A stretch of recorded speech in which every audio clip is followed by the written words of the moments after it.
अस्सलाम वालेकुम। कैसे हैं आप लोग? डे वन के बाद परेशान तो नहीं हुए? पक्की बात है। इसका मतलब है कि आप लोगों ने तैयार कर लिया कि अब आप लोगों ने क्लास को अटेंड करना है और आप लोगों ने पेपर पास करना है। ऐसे ही बेहतरीन होगा। अच्छा जी, लेक्चर 2A। मैं ये कोशिश करूंगा कि हर लेक्चर को शुरू करने से पहले उसका एक फॉर्मेट आपको दे दूं, और ताकि आपके पास भी एक सीक्वेंस रहे कि हम लोगों ने लेक्चर्स को किस अंदाज में स्टडी करना है for physical and as well as for online हजरात। तो कल हमारा लेक्चर 1 था जिसमें हम लोगों ने ओरिएंटेशन के ऊपर बात की। आज हम लोगों ने दो तीन लेक्चर्स को अंडरस्टैंड करना है। अच्छा, लेक्चर डजंट मीन ऑलवेज कि ये घंटे का होगा। लेक्चर मीन्स कि ये 10 मिनट, 15, 20, 25, इसलिए मैंने ABC साथ लगा दिया। क्लास हमारे पूरे टाइम की होगी, बट हम उसमें से डिफरेंट वीडियोस को निकालते जाएंगे जिसको मैं स्पेसिफिक लेक्चर का नाम दे रहा हूँ। तो लेक्चर 2A में हम लोगों ने क्या सीखना? कुछ बातें कल हमारी रह गई थी, याद है? हम लोगों ने रिसेंट अटेम्प्ट्स की जो पेपर है उसको नहीं देखा था। पेपर पैटर्न के ऊपर हमारी कोई बात नहीं हुई थी। सिर्फ हम लोगों ने ये देखा था कि इंपॉर्टेंट एरियाज कौन से हैं जहां से सवाल मैक्सिमम एग्जाम में आ जाता है। तो कोई से चार ऐसे सवाल बताएं जहां से सवाल फॉर श्योर एग्जाम में आना ही आना है। चार ऐसे एरियाज। रिस्क असेसमेंट, भाई ने कहा कि risk assessment is one of the question जो कि एग्जामिनेबल है। और ये कितने मार्क्स का होता है? 15 से 20 नंबर का होता है, ठीक है जी। बट अगर हम रिसेंट ट्रेंड को देखें तो ये लगातार 20 नंबर का सवाल है, पूछ रहा है। बेहतरीन। अगला सवाल, कोड ऑफ एथिक्स। एक और बहुत ही important question exam point of view से इज कोड ऑफ एथिक्स, जो कि most probably it comes for 15 marks. Sir तीसरा सवाल, रिपोर्ट्स। एक और एरिया, रिपोर्ट्स, और I should say reporting implication, और ये भी मोस्ट प्रोबेबली 15 नंबर तक का आईक्यू पूछ लेता है। हाँ जी, Majeed audit procedures, one more examinable area. और ये प्रोसीजर्स घुमा फिरा के वो 20 नंबर तक की टेस्टिंग कर लेता है मुख्तलिफ सवालों के साथ। एक और सवाल बड़ा कॉमन होता है, वो आप लोगों ने नहीं लिखवाया। एक फॉर श्योर पेट क्वेश्चन होता नहीं। थोड़ा सा जरा गौर कीजिएगा इस ब्लैक पे और इस ब्लू पे। कुछ तो सवाल अश्योरेंस के होते हैं और कुछ सवाल अदर देन ऑडिट रिव्यू, यानी कि other assurance and non assurance के निकल आते हैं। तो अदर अश्योरेंसेस का एक सवाल बन जाता है, या नॉन अश्योरेंस का आई कैप एक सवाल निकाल लेता है जो कि मोस्ट प्रोबेबली 15 नंबर तक का होता है। अब इन सबको ऐड कीजिएगा प्लीज। 85। तो घुमा फिरा के 85 नंबर का पेपर तो हमारे सामने पेट खड़ा हो। कितने मार्क्स का? 85 मार्क्स का ऐसा पेपर है जो कि इन एरिया से आना ही आना है। अच्छा, अब आइए देखते हैं जरा कुछ पेपर्स को सामने रखते हैं और कंफर्म करते हैं कि वाकई में ऐसा हालात है भी या नहीं। तो मैं आपको कुछ शक्ल दिखाऊंगा रिसेंट 3 पेपरों की। अगेन अभी हम उस काबिल तो नहीं हुए कि हम उस पेपर को side by side properly analyse करें। जस्ट रिक्वायरमेंट से we will try to find out. Let's do this.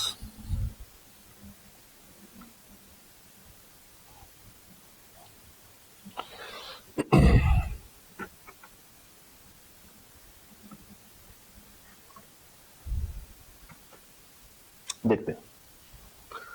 हाँ जी, इस वक्त आपकी स्क्रीन के ऊपर जो पेपर आ रहा है that belongs to 13 June 2025। Any idea का ये अटेम्प्ट कौन सी होगी? 13 जून 2025 कौन सी अटेम्प्ट का पेपर होगा? समर 25। समर 25। अच्छा, आप लोग शायद आदि होंगे ऑटम के और स्प्रिंग के, है ना? अब समर और विंटर के आदि बन जाए, बल्कि समर विंटर के बीच में भी अब तो अटेम्प्ट आ जाएगी ऑटम की और स्प्रिंग की। चले, तो अगर मैं समर 25 को देखूं तो सबसे पहले पेज पे आपको नजर आती है क्या? इंस्ट्रक्शंस। इसको भी पढ़ लेते हैं। पहले में वो कहता है you are required to access your answer working area by using your student ID password. वो कहता है जो आपको एडमिट कार्ड पे दिया हुआ है ना आईडी पासवर्ड, आपने वहां से लॉग इन कर लेना। उसके बाद कहता है कि एग्जाम का टाइम क्या है? 3 घंटे और 30 मिनट, और आपको एक्स्ट्रा रीडिंग के लिए 15 मिनट इसमें हमने अलॉट किए हुए, यानी कि जो ऊपर का 30 मिनट है इसमें क्या शामिल है? 15 minutes of reading time and extra 15 minutes of time that has been allocated due to the introduction of computer based examination। शायद ये कहना चाह रहा है कि हमने आपको 15 मिनट तक तो लिखने की इजाजत देनी ही नहीं, तो ये आपके लिए क्या होगा? Reading time. इसमें आप लिख या टाइप नहीं कर सकते। ओवरऑल पेपर का जो टाइम है वो 3 घंटे और 30 मिनट का है। हाँ, ये जो एक्स्ट्रा 15 मिनट है ये हमने आपको मजीद दिए ताकि बच्चों की थोड़ी सी जो शिकायत होती है कि जी नेट स्लो आ रहा था, टाइपिंग में हमें मसला आ रहा था, ये मसला वो मसला, नेट जो है वो वीक था एक साइड पे, लैपटॉप में चार्जिंग खत्म हो गई थी, मेरी फाइल सेव नहीं हुई, बहुत सारे मसले होते हैं। तो उसको कवर करने के लिए कितना टाइम दे दिया आपको? 15 मिनट दे दिया। फिर कहते हैं ऑल क्वेश्चंस आर, यानी कि कोई चॉइस अवेलेबल नहीं है। Questions can be tentative, any sequence, there is no specific time allowed for individual question, यानी कि ये नहीं है कि आपको एक स्पेसिफिक टाइम दिया गया, आपके सवाल पे काउंटर शुरू हुआ कि भाई आपने इतने टाइम में ये सवाल लाजमी करना है, ऐसा कोई भी चक्कर नहीं। एंड ऑटो सेव, ये जरा पढ़िएगा, बड़ा मजे का फंक्शन। पॉइंट नंबर 6 पढ़े शाबाश। And auto save function runs every time further your answers are saved automatically when you navigate between the questions, यानी कि जब आप नेक्स्ट क्वेश्चन पे जाते हैं तो आपका जो पिछला लिखा होता है वो ऑटोमेटिकली सेव हो जाता है, वो जाया नहीं होता। ये मैं वाला क्यों पढ़ा रहा हूँ पता है? कि जो थोड़ी सी एंजाइटी है ना सीबीए को लेके, वो थोड़ी सी जरा सेटल डाउन। हम लोग क्लास के अंदर भी एक सॉफ्टवेयर के अंदर कुछ सवालों का प्रैक्टिस करेंगे जिससे आपकी एंजाइटी मजीद कम होगी। पॉइंट नंबर 7 पढ़े। पॉइंट 7 क्या कहता है? Each question provides an answer area with rich text format. अच्छा, भी rich text format works just like MS word. तो अगर आपके पास कुछ भी सॉफ्टवेयर ना भी हो तो आप सिंपली घर पे एमएस वर्ड के ऊपर अपनी टाइपिंग की प्रैक्टिस कर सकते हैं। अच्छा आगे, additionally below in RTF editor a spreadsheet is provided. कहता है अगर कोई सवाल आपने एक्सेल वाला आ गया हो जिसमें आपने रेशियोज निकालनी हो या कोई न्यूमेरिकल वर्किंग करनी हो तो उसके लिए आपको अलग से क्या दे दिया जाएगा? एक्सेल की एक अटैचमेंट वहां पे लगा दी जाएगी, एक स्प्रेडशीट आपको दे दी जाएगी, जहां पे जब नेसेसरी होगा तो आप उसमें जाके अपनी रफ कैलकुलेशंस कर सकते हैं। कुछ बातें बोल्ड लिखी हुई जरा पढ़िएगा, दिस इज इंपॉर्टेंट। स्प्रेडशीट पे कर दिया, but spreadsheet would not be counted for marking purposes. आपको वहां पे सॉल्व किया हुआ डाटा अगर अपने सवाल में ऐड करना है तो आपको वहां से कॉपी पेस्ट करके अपने वर्ड वाले फॉर्मेट में कन्वर्ट करना पड़ेगा। जब तक आप ये नहीं करेंगे वो मार्किंग के लिए काउंट नहीं होगा। Work done in the spreadsheets of one question can also be copied into the RTF editor of the same question or another question। वो कहना चाह रहा है कि हर स्पेसिफिक सवाल के लिए स्पेसिफिक स्प्रेडशीट नहीं है, हम आपको एक फाइल देंगे, आप उसमें खेलते जाएं, जितना डाटा आपको चाहिए रेलेवेंट सवाल में जाके पेस्ट कर दो। 9th पढ़े। You may use MS Office applications such as MS Word or MS Excel for rough working. However, please remember that any work performed in these applications cannot be copied into the examination software. शायद ये कहना चाह रहा है कि अगर आपने कोई रफ वर्क करना अपार्ट फ्रॉम आवर सॉफ्टवेयर तो आप वो वर्ड में और एक्सेल में जाके कर सकते हैं, हम आपको ये फैसिलिटी देंगे, बट ना तो उस पे किया हुआ काम हम लोग काउंट करेंगे और ना ही आप वहां से कॉपी करके कहां पे लेके आ सकते हैं? एग्जामिनेशन सॉफ्टवेयर पे लेके आ सकते हैं। Furthermore, any such work will not be uploaded in your exam for marking। उसको मार्किंग के लिए भी कंसिडर नहीं किया जाएगा। मजीद बातें, पॉइंट नंबर 10 पढ़े। You may use pen and paper for rough work, but please note that pen and paper work should only be done on the last page of the question paper। क्या मतलब? शायद कहना चाह रहा है कि question paper के जब आप एंड पे जाते हैं ना तो एक ये नया कॉन्सेप्ट आएगा। किस चीज का? रफ शीट का। तो उसने आपको एक शीट दी हुई है, अगर आपने कुछ लिखना है तो आप यहाँ पे लिख सकते हैं, बट अगेन ना तो ये साथ जाएगा और ना ये मार्किंग के लिए शामिल होगा। ठीक है, अच्छा बनाते हैं वापस। आजो शाबाश। पॉइंट 11 पढ़े जरा, specially this point, this is very important, very very important. क्या कह रहे हैं?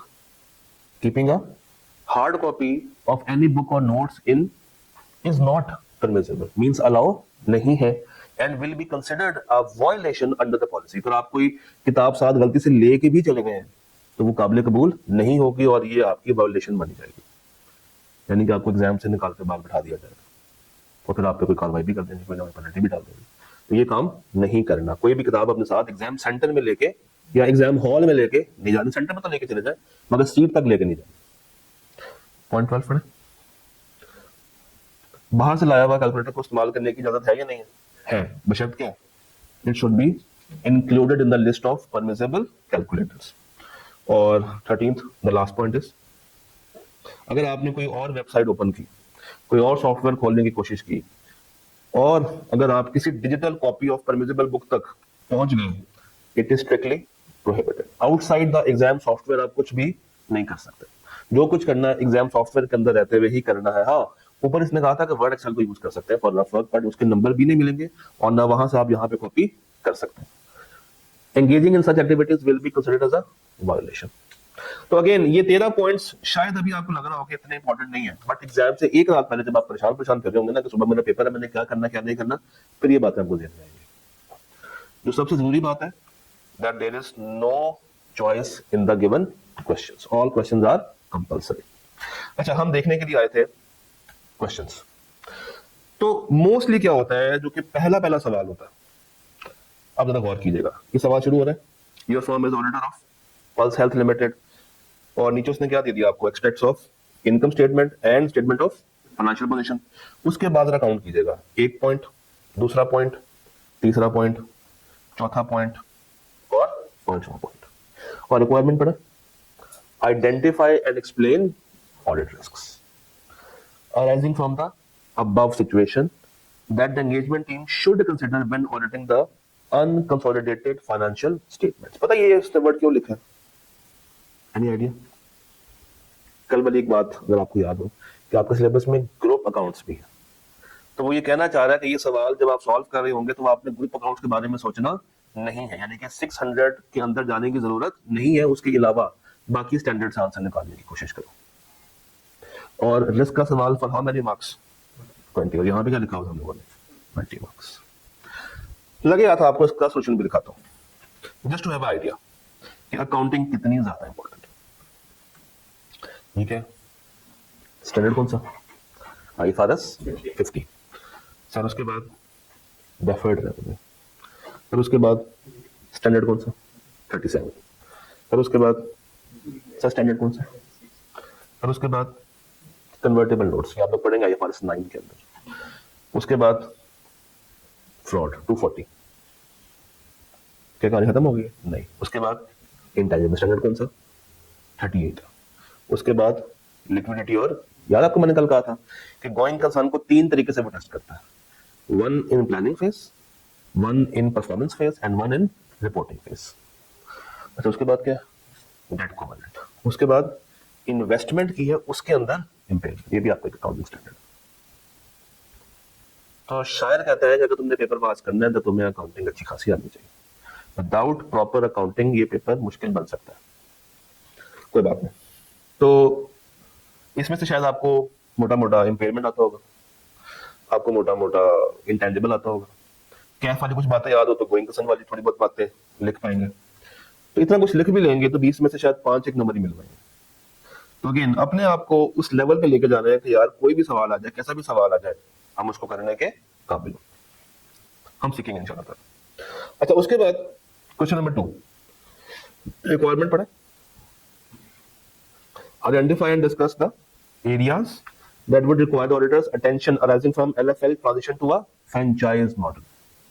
कंपनी फ्रेंचाइजिंग की तरफ जा रही है, फ्रेंचाइजिंग IFRS 15 में। एक और सवाल जो कि किसका है? अकाउंटिंग। और उसके लिए मांग क्या रहा है? की ऑडिट प्रोसीजर्स। और हाउ मेनी मार्क्स? हमने यहाँ पे क्या लिखा? वापस आ जाते हैं, करेंगे ये डिटेल में करेंगे। उसके बाद एक सवाल में 2 पार्ट्स हैं, और सवाल किसका है? रिपोर्टिंग का, 10 नंबर का सवाल। उसके बाद एक लंबा सवाल, और मांग क्या रहा है? ऑडिटर का कोर्स ऑफ एक्शन। वैसे मुझे वहां पे इसको थोड़ा सा चेंज कर देना चाहिए। These procedures are mostly around 30 marks. तो ये क्या बन जाते हैं? 95। 5 नंबर का कहीं से भी वो प्लस माइनस करके आपसे पूछ लेता। अच्छा, then question is implication on audit report. But यहाँ पे प्रॉब्लम है। अब बच्चों ने क्या सुनना है? 10 नंबर का सवाल है, किस चीज के ऊपर है? ऑडिट रिपोर्ट के ऊपर है। वो चले जाएंगे कहाँ पे? 700 पे। बट ये क्वेश्चन 700 का है नहीं, ये क्वेश्चन 700 की रिपोर्ट्स का है ही नहीं। ये कहां से होगा? शायद 800 की रिपोर्ट से। तो अगेन बच्चे इस तरीके से भी एग्जाम में कंफ्यूज हो जाते हैं। रिक्वायरमेंट पढ़कर उनको लगता है कि एक स्पेसिफिक स्टैंडर्ड की रिक्वायरमेंट है, बट होती वो किसी और की है। उसके लिए हमें यह समझना जरूरी है कि सवाल में एक्चुअली हो क्या रहा है। क्या अश्योरेंस हो रही है, क्या अदर अश्योरेंस हो रही है, क्या नॉन अश्योरेंस हो रही है। फिर ये देखना है कि फ्रेमवर्क कौन सा है, जनरल है या स्पेसिफिक है। फिर ये देखना है कि फुल अकाउंट्स है या समरी है, या कोई सिंगल ट्रांजैक्शन है या सिंगल एलिमेंट है। ये चीजें जब तक आप सवाल से पिक नहीं करेंगे, आपको सवाल की क्लैरिटी ठीक से नहीं होगी। अच्छा, उसके बाद क्वेश्चन नंबर 5, लंबा सवाल from code of ethics. For how many marks? 15 marks. And then we have key considerations जो आपने लगानी है बिफोर एक्सेप्टिंग दिस ऑडिट। अब देख रहे हैं 5 नंबर पूरे कर गया, वो अदर एरियाज में से वो जो चुटपुट स्टैंडर्ड्स थे वहां से कवर कर गया था। And then again for 10 marks ये है वो बाकी का बचा हुआ रिपोर्टिंग इम्प्लीकेशन। तो गेम होना, गेम क्या है? गेम होना। साथ साथ पढ़ते जाएंगे, सीखते जाएंगे, समझते जाएंगे तो चीजें आसान होंगी।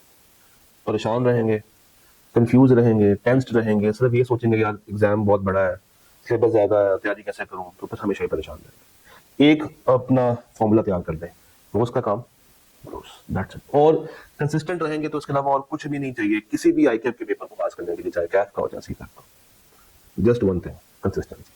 जितना यहाँ पे पढ़ा ना, घर जाके बस उतने को रिवाइज करके सो जाओ, नथिंग एल्स, नथिंग एल्स। ठीक है जी, तो अब हम आते हैं अपने मेन मुद्दे के ऊपर। हम लोगों ने स्नीक पीक तो ले ली, इसमें लिए रिसेंट अटेम्प्ट पेपर में, और वो पेपर कौन सा था? विंटर 2025। मेरे पास आपको दिखाने के लिए समर 25 भी है, विंटर 24 भी है, बट आई गेस एक दिखा गया, हमें एक फेयर आइडिया मिल गया कि सवाल की नेचर क्या है। जरूरत पड़ेगी तो दिखा दूंगा, इसमें कोई टेंशन नहीं। ठीक है जी, यहाँ पे हमारा लेक्चर 2A खत्म होता है, हम उसको बंद कर देंगे, फिर 2B की तरफ आएंगे।